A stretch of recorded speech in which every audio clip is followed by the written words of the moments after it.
dari saya pun melihat si Asep di bawah, si senternya itu menjorok ke atas, terus si senternya itu menjorok lagi ke bawah, dan si senter itu balik lagi ke atas, menuju ke atas, tapi tidak mengarah, tapi si senternya itu berlari ke atas ke bawah gitu.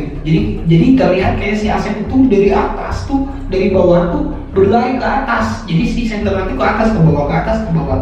Jadi kok terlihat jelas bahwa posisi si Asep itu benar-benar lagi berlari gitu.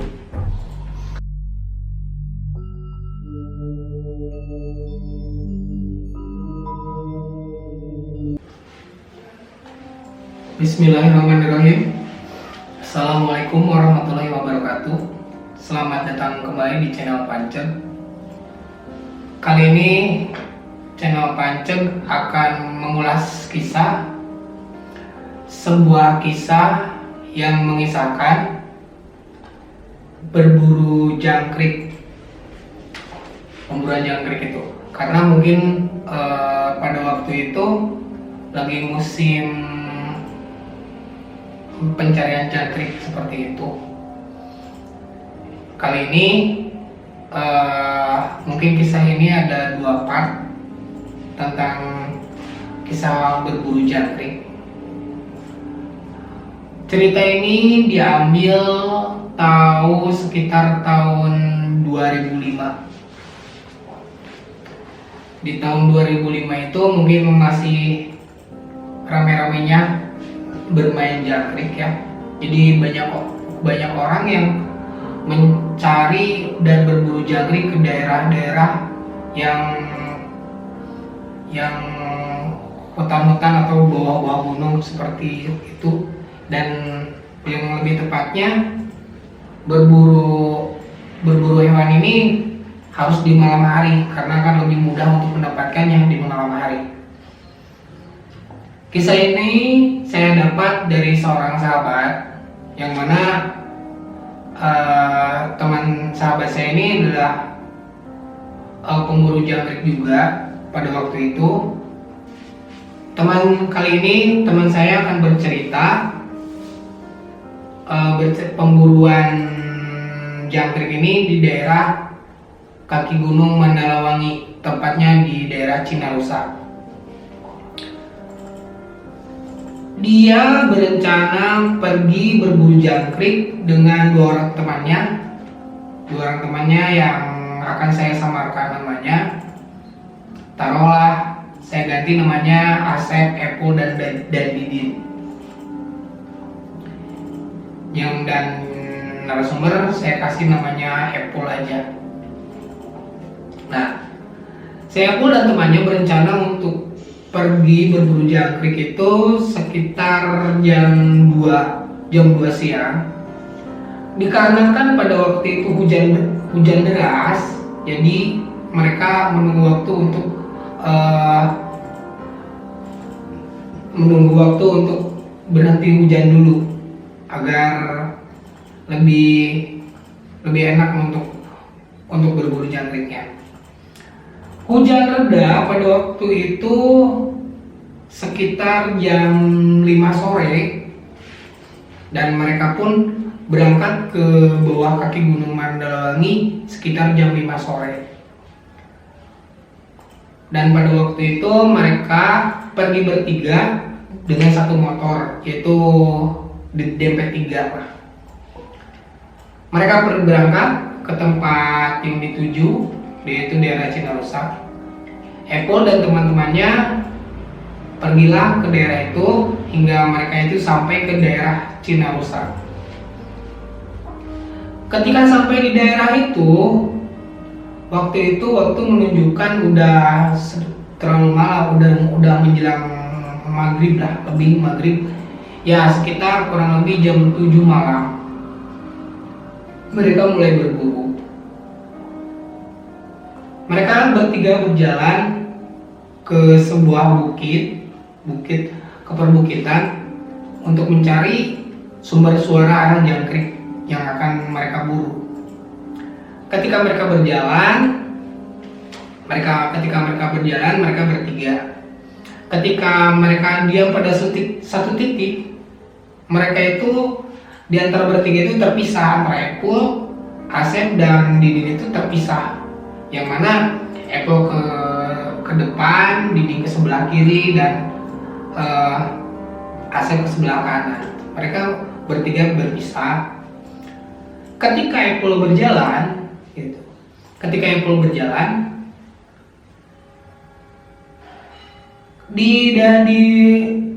ketika kakinya menginjak semak-semak, Apple secara seksama mendengar suara yang sama berjalan juga, seperti ada orang yang berjalan di sampingnya. Padahal di sampingnya itu jelas itu jurang ya. Dia berjalan lagi, ada lagi yang berjalan di sampingnya. Jadi serasa dia itu berjalan itu gak sendiri, tapi serasa dia berjalan serasa dua orang, jadi ada dua langkah kaki. Apple berjalan lagi, ada suara lagi. Apple berjalan lagi, ada suara lagi. Dia berhenti, lalu Apple berpikir, wah ini udah gak benar, sepertinya aku harus balik kanan. Dan Apple pun balik kanan, dia berjalan berbalik arah. Ketika dia berjalan balik arah, si Asep pun datang gitu, nyusul si Apple. Dan setelah bertemulah si Apple sama si Asep, dia berjalan ke bawah berdua, tapi anehnya suara kaki itu jadi ada tiga. Jadi suara kaki Asep, suara kaki Apple, dan suara kaki ketiga di pinggir semak-semak. Dan itu sulit diprediksi kan, waktu itu di semak-semak itu ke sebelah kanan kan jurang. Jadi hal yang nggak mungkin banget untuk menyimpulkan di sana ada orang lain selain mereka. Ataupun toh si Didin itu beda jarak, dia itu ke sebelah arah kanan sebelah sana, udah masih di atas dia. Nah ini si Apple dan si Asep itu berjalan berdua, tapi suaranya ada tiga. Hingga si Apple dan si Asep karena panik ya, jadi karena tegang posisi sana karena malam hari, si Apple dan si Asep itu kembali ke titik awal, sambil nunggu si Didin balik ke tempat titik awal. Nah, si Apple dan si Asep ketika kembali ke titik awal, tetap suara itu nggak berhenti, ngikuti mereka. Suara yang di samping itu serak kayak gitu, serak, jadi ada tiga. Nah, sampai kan mereka udah sampai di titik awal. Ketika mereka datang ya ke tempat motor mereka, berhentilah mereka beristirahat di sana untuk menunggu si Didin. Dan tidak berselang lama, si Didin pun datang. Kata si Didin, wah di sini di atas sana kurang jangkriknya, sepertinya kita harus ke bawah. Kan posisi mereka tuh di atas tebingnya. Jadi mereka itu harus turun ke bawah tebing, yang mana itu adalah posisinya turunan, dan turunan itu banyak pohon-pohon dan semak-semak belukar di sana. Ada jalan setapak juga, dan si Apple, si Didin dan si Asep berencana untuk mencari jangkrik itu ke arah bawah tebing. Berjalanlah mereka bertiga ke arah bawah tebing. Waktu itu posisi si Apple membawa lampu headlamp di kepala, si Asep membawa senter untuk penerangan, dan si Didin juga membawa senter untuk penerangan juga. Si Apple membawa headlamp dan bawa senter juga untuk penerangan. Nah, berjalanlah mereka ke bawah tebing.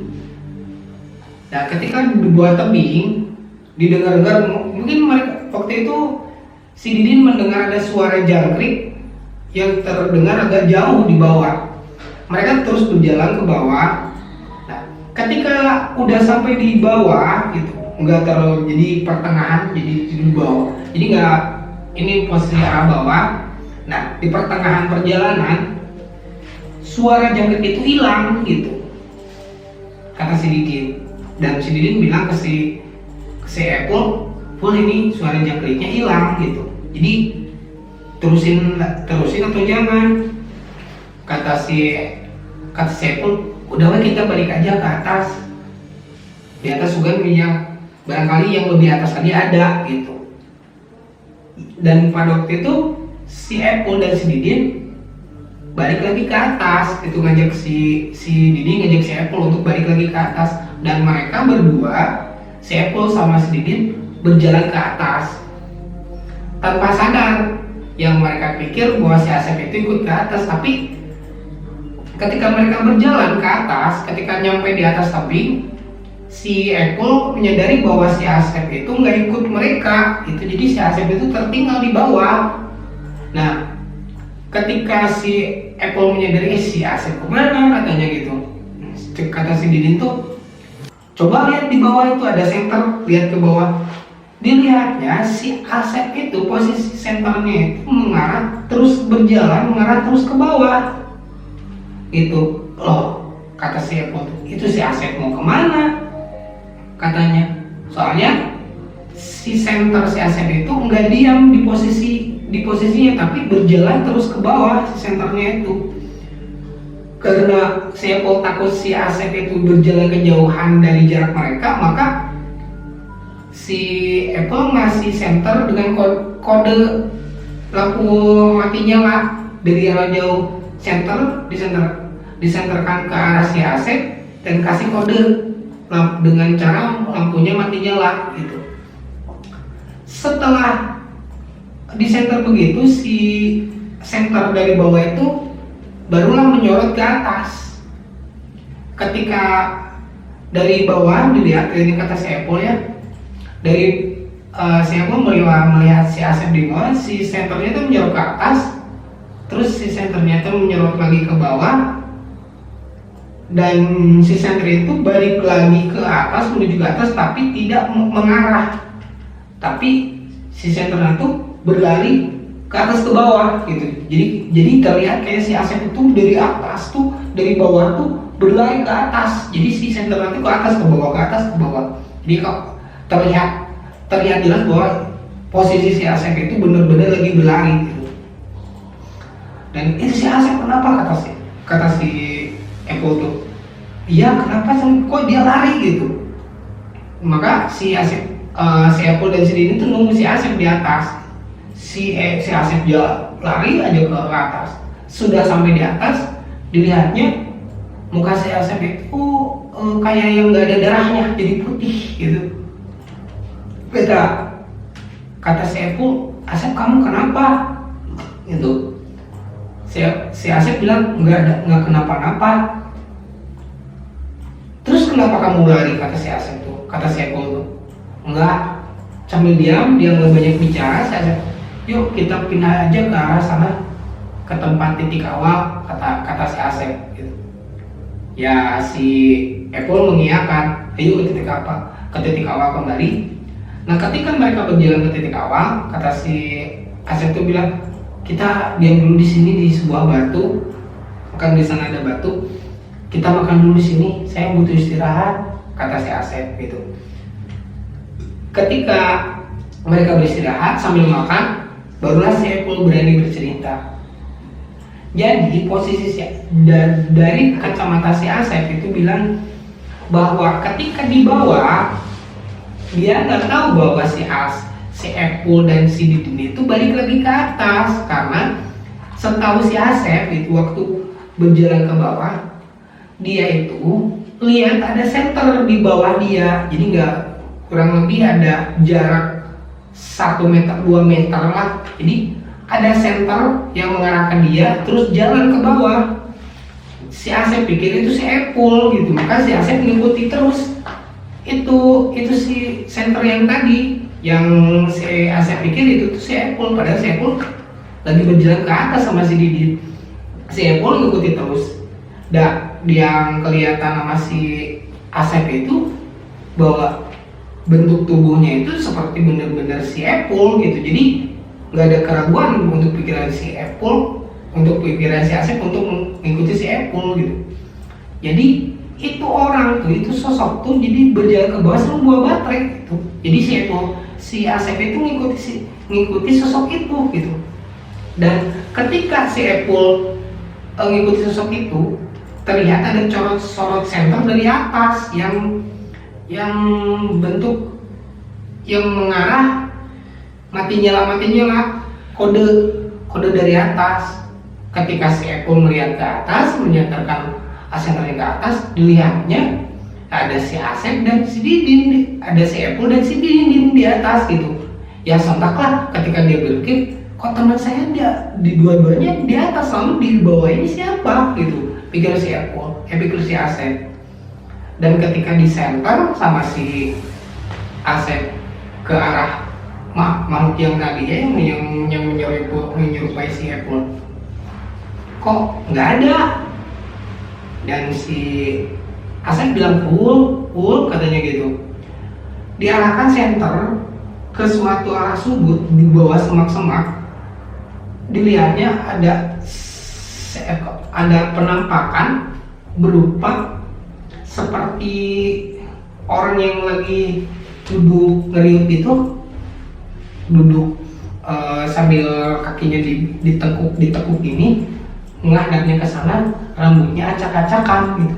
Ketika di center sama si Asep, astagfirullahaladzim, dia udah nggak berpikir panjang lagi, nggak berpikir banyak lagi, langsung dia putar balik, berlarilah ke atas si Apple karena sangat ketakutan melihat makhluk bahwa itu bukan si Apple. Dan ternyata nggak tahu deh kata si Apple itu apaan gitu. Dia berlari ke atas yang karena seperti yang diceritakan tadi bahwa si Apple melihat si Asep itu berlari dengan senternya ke atas ke bawah seperti itu.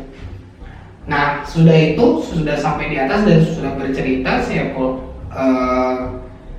si Asep bercerita, si Asep bilang gini, kayaknya ini pencarian kita itu nggak akan bener. Ya udah sebaiknya kita pulang aja. Nah mereka pun sepakat untuk pulang pada hari itu karena tidak membuahkan hasil untuk berburu jangkrik di malam itu gitu. Jadi mereka pun karena keadaan sudah dirasa nggak kondusif dan mereka nggak mau ada hal-hal yang tidak diinginkan untuk kedepannya, jadi langkah baiknya mereka itu memilih jalan untuk pulang kembali. Nah pulanglah mereka bertiga itu pulang meninggalkan tempat itu. Itu cerita pertama gitu dari seorang Apple. Dan beberapa bulan, 1 bulan kemudian dari sana gitu, kan masih musim jangkrik pada waktu itu, si Apple tuh berencana untuk mencari jangkrik lagi gitu, untuk berburu jangkrik lagi. Kali ini ke suatu daerah yang katanya nggak mau disebutkan tempatnya, jadi si Apple menyamarkan tempatnya. Kali ini mereka nggak berangkat berdua, tapi mereka itu mereka nggak berangkat bertiga, tapi mereka berencana berangkat berdua. Jadi si Apple sama si Asep. Si Apple berencana pergi ke berburu jangkrik ke daerah sama juga daerah masih disebut dengan daerah pegunungan juga. Pada waktu itu mereka nggak bawa motor, tapi mereka lebih memilih naik angkutan umum karena rencananya mereka mau pulang sambil jalan kaki gitu. Nah, ketika mereka berangkatlah mereka menaiki angkutan umum dan sampailah di suatu daerah. Mereka berjalan kaki sampai ke kaki gunung. Ketika udah masuk gerbang kaki gunung di sana, mereka berjalan. Masuklah mereka ke sebuah perkebunan. Perkebunan itu emang jarang dijamah orang ya, karena jauh dari mana-mana, dari perkampungan juga jauh. Itu perkebunan. Mereka masuk ke daerah itu dan si Apple dan si Asep itu mendengar ada suara jangkrik itu, banyak di sana suara jangkrik. Dan ketika didekati itu suara jangkrik itu hilang gitu. Itulah keanehannya. Ketika didekati di sebelah kanan misalkan, ketika ada suara jangkrik di sebelah kanan, banyak suara jangkrik, dan si Epul dan si Asep itu mendekati suara jangkrik itu, dan ketika didekati suara jangkrik sebelah kanan itu hilang, tapi pindah ke sebelah kiri. Di sebelah kiri juga banyak suara jangkrik, dan ketika si Asep sama si Epul mendekati suara jangkrik itu, suara jangkrik itu pun juga hilang gitu. Begitu seterusnya. Itu adalah sebuah keanehan yang aneh banget katanya. Jadi suara jangkrik itu ada, tapi ketika didekati hilang gitu. Nah, karena di sana mungkin mereka nggak dapat jangkriknya, mereka itu meneruskan perjalanan ke atas lagi gitu, ke lebih atas lagi, ke daerah pepohonan yang banyak dan pepohonan yang rimbun pada waktu itu. Nah, mereka berdua terus berjalan ke atas bukit, yang mana di atas bukit itu ada sebuah pila. Nah, ada sebuah pila yang mana pila ini jarang dijamah orang. Jadi yang pila ini udah bangunannya udah lama dan nggak pernah jarang banget lah, atau bisa juga nggak pernah ada orang yang datang ke sana untuk tidur di sana, nggak ada. Masuk ke pila itu, tapi nggak masuk ke dalamnya, tapi di daerah sekitarnya masuk lagi ke daerah yang menuju ke perkampungan. Rencananya mereka mau sambil berjalan sambil berburu jangkrik juga. Dan ketika mereka masuk ke daerah itu, ada sebuah jalan setapak yang masuk untuk dua orang manusia. Mereka berdua, si Asep sama si Epul itu terus berjalan. Dan ketika mereka berjalan berdua, ada sebuah belokan. Jadi mereka itu ketemu sebuah belokan menuju ke sebuah perkampungan, cuman masih jauh untuk ke perkampungan itu. Ada sebuah belokan. Ketika mereka berjalan, pas mereka di depan belokan itu, udah nyampe di ujung belokan, jadi ketemu belokan lagi, mereka ada yang nanya gitu dalam bahasa Sunda waktu itu tuh. Yang nanya tuh, di kamar mana? Kalau dalam bahasa Indonesia-nya dikatakan, mau kemana kalian? Otomatis di daerah perhutanan begitu ada yang nanya orang, ya sok lah, siapa itu gitu. Dan siapa mengarahkan senternya ke arah suara di mana suara itu berada. Dan ketika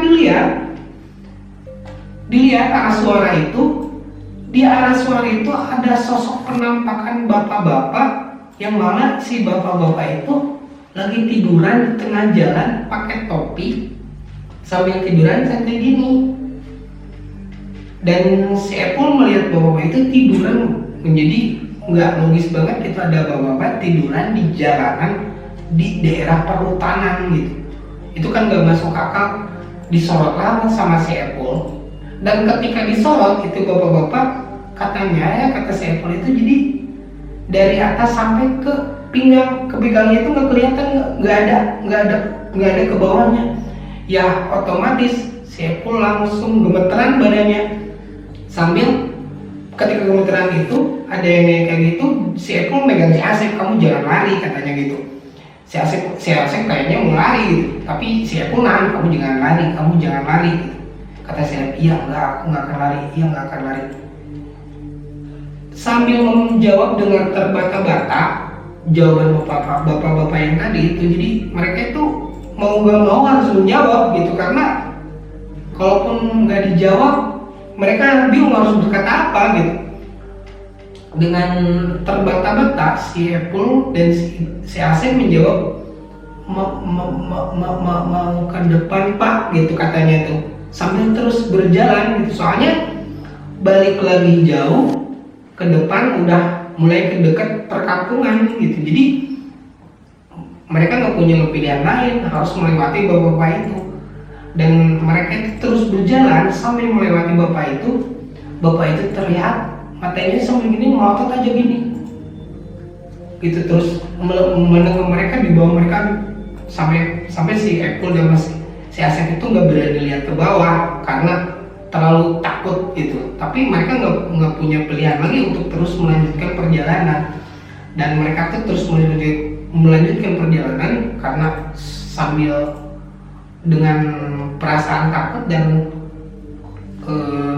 was-was seperti itu melanjutkan perjalanan untuk menuju pulang, sehingga jauhlah dari posisi titik yang tadi yang menyerang tadi. Ketika jauh di daerah itu untuk menyampai ke sebuah perkampungan, ada di depan mereka ada sebuah gubuk gitu, yang mana itu masih termasuk area hutan perhutanan, masih di bawah kaki gunung, itu masih jauh juga ke daerah perkampungan. Tapi ada gubuk di sana, mungkin barangkali itu gubuk milik warga di sana, tapi jauh. Nah, ketika si Apple dan si Asep mau melewati gubuk itu, ketika mereka berjalan, sambil berjalan si Apple dan si Asep itu ngobrol. Dan ketika lihat ke depan, ada bapak-bapak lagi jalan gitu. Bapak-bapak lagi jalan di depan mereka. Kata si Apple, syukurlah Sep, ada bapak-bapak di depan, katanya gitu. Oh iya benar. Tapi itu bapak-bapak kapan datangnya dan kapan lewatnya? Posisi arah bapak-bapak itu soalnya posisinya sama, jadi searah. Jadi kalaupun si bapak itu orang, mungkin kelihatan beloknya ataupun datangnya dari mereka, tapi nggak ada, soalnya di belakang mereka kan hutan gitu. Jadi ketika mereka berjalan, tapi karena si Ebo gitu berpikir positif, mungkin barangkali orang gitu, bapak-bapak yang lagi melancong malam-malam kayak gitu. Dengan santainya si Ebo ngambil sebatang rokok. Ketika saya menyalakan rokok, beres menyalakan rokok udah dinyalakan. Ketika dilihat si bapak-bapak itu udah nggak ada gitu. Kata saya, Sep, kok bapak-bapak ini udah nggak ada gitu. Oh iya benar, kata si Asep tuh. Kemana ya? Wah, udah, jangan-jangan kita lanjutkan aja perjalanan. Dan saya sama saya pun buru-buru dengan tergesa-gesa melanjutkan perjalanan untuk ingin segera sampai ke tempat tujuan, itu ke arah pulang gitu. Oke, terima kasih untuk cerita kedua itu. Mungkin segitu dulu untuk cerita berbulu jangkrik kali ini. Ceritanya cukup ringan ya, tapi cukup menghibur juga. Terima kasih telah mengulas kisah ini. Jangan lupa subscribe, like, dan komen. Terima kasih. Assalamualaikum warahmatullahi wabarakatuh.